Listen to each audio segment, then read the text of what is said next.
मातृभूमि न्यूज, मातृभूमि की आवाज, मातृभूमि के लिए। કેન્દ્રીય ગૃહ મંત્રાલય દ્વારા દુશ્મન દેશના હુમલા સામે નાગરિક સંરક્ષણની તૈયારીઓને વધારવા માટે નાગરિક સંરક્ષણ કવાયત ઓપરેશન શિલ્ડનું આયોજન કરવાનો નિર્દેશ આપ્યો હતો, જેના અનુસંધાને સુરત શહેરના ઉમરવાડા સ્થિત ગ્લોબલ ટેક્સટાઇલ માર્કેટ ખાતે સિવિલ ડિફેન્સ અંતર્ગત ઓપરેશન શિલ્ડ મોક ડ્રીલ યોજાઈ હતી।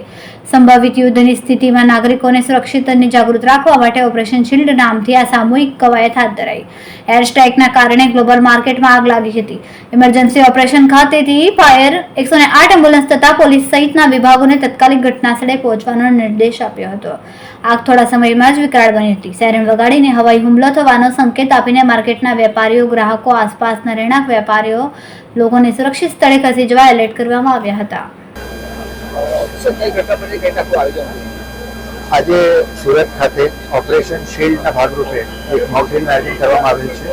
આના ભાગરૂપે આપણે ગ્લોબલ ટેક્સટાઇલ માર્કેટમાં સ્થળ પસંદ કર્યું હતું અને એમાં જે રીતે કંઈક હવાઈ હુમલો થાય અને એમાં કેવી રીતે રેસ્ક્યુ કરાય, કોઈ જે છે બાકી મેડિકલ રિક્વાયરમેન્ટ આપણે શું છે, ઇવેક્યુએશન માટે આપણે શું વ્યવસ્થિત કરી શકીએ છીએ, આના બાબતે જે રિસોર્સેસનું આખું જોવા માટે આજનું આયોજન કર્યું છે અને સફળતાપૂર્વક આપણે મોકડ્રીલનું જે છે આયોજન સંપન્ન કર્યું છે।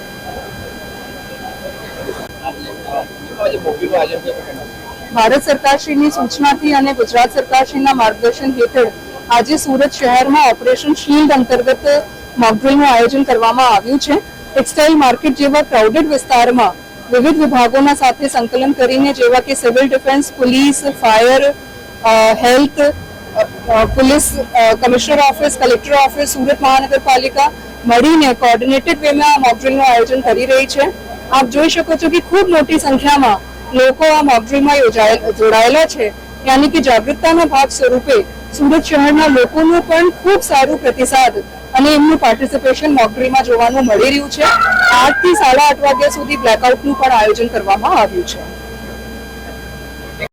ખૂબ જ ટૂંકા સમયમાં માતૃભૂમિ ન્યૂઝ OTT પ્લેટફોર્મ અને મેગા સિટીમાં કેબલ નેટવર્ક સાથે જોડાઈ જશે, તો જોતા રહો માતૃભૂમિ ન્યૂઝ।